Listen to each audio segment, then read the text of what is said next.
Hi, I'm Tim. Welcome to Watchbox, and thanks for logging on. If you love this watch, email me, tmosso@thewatchbox.com. Your purchase and pricing email question line for buying this or any watch you see on any Watchbox platform. Reach out to me for pricing, tmosso@thewatchbox.com.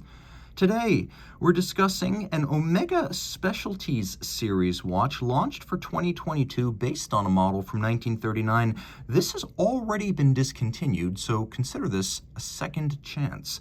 We're looking at the Omega Specialties CK 859 based on one of the 1939 vessels for the legendary caliber 30 T2. This is a modern Omega timepiece in stainless steel that measures 39 millimeters in diameter, 12 millimeters thick, 46.1 millimeters from lug to lug with a 20 millimeter spacing between the lugs. Now the watch wears, well, it wears more modern than the original. On my wrist of 16 centimeters circumference, it has a nice presence. It's flat and with a nicely sloped case flank and domed crystal, which by the way is sapphire.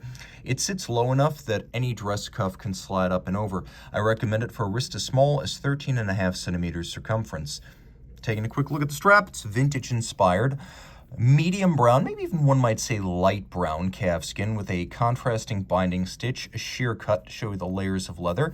It's a more conventional black calf skin on the bottom. It's a brand new Omega factory strap, and it's paired with a vintage-inspired Omega pin buckle that includes a combination of satin finish on the flank, polishing on the bevel, and then media blasting on the top surrounding the polished vintage-style Omega logo. It is steel. The case is steel. You can see it is CK859 inspired, and these are individually numbered. And while not a limited edition, the fact that it's already discontinued suggests it is effectively limited by a short production run. Turning it all over, you can see it has a very minimalist case aesthetic, growing out of that form follows function ethic of the 1930s that also inspired the similarly styled Patek Philippe reference 96 and the larger but again similarly styled IWC reference 325 Portugueser. So this comes from that era. We have a little domed crown with that vintage Omega logo. The case band is satin, the lug hoods are satin, the bezel is conical and polished. Then we have a generously bubbled sapphire design, a little bit like a vintage plexi.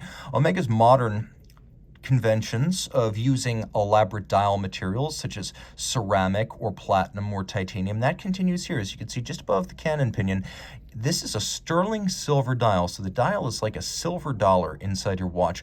Lovely blued broadsword style hands. We have a sunken sub-seconds, a vintage Omega marquee and logo, and a lovely sector style dial with a railroad, a minute track, and as you can see, we actually have several concentric tracks, which makes this a sector, along with some of the cross members that project out across the tracks. So sectored, and although you can't quite see it, it is a very dark blue printing on a matte silver base. The cannon pinion is polished, which gives it a nice upscale look. We do have a hacking or stop seconds function, and because this is a modern watch after all, there is a time zone function that allows you to change your time zone without actually stopping the ticking of the watch. Flip it all over, and you can see that one of the ways Omega achieves a 12 millimeter case thickness, one of its thinnest in years, is that it opts for a manual wind conversion of the 8900 coaxial chronometer family. So manual wind, this gains a little bit of power reserve compared to the 60-hour automatic. This is 72 hours running off of 2 barrels, and because you have the 2 barrels, you don't get the big drop off in amplitude that typically occurs with a single barrel, even a single barrel with the same power reserve. So a Rolex 3235 will lose quite a bit of amplitude after 24 hours. This will not because of the twin barrels. It's a 29 joule movement.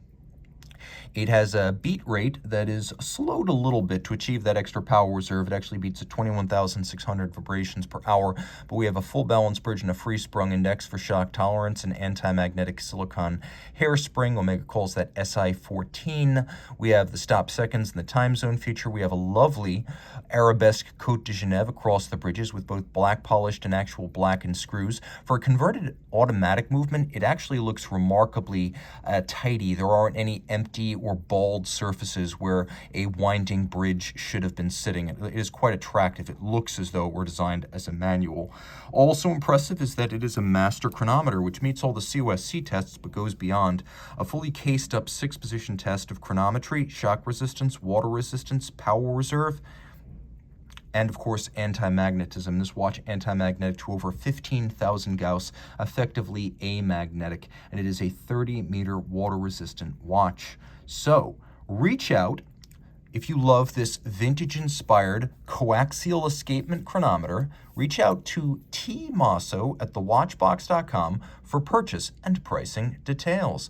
And Omega, good on you putting all of that coaxial numbered edition master chronometer on the back of the watch. Rolex, are you watching?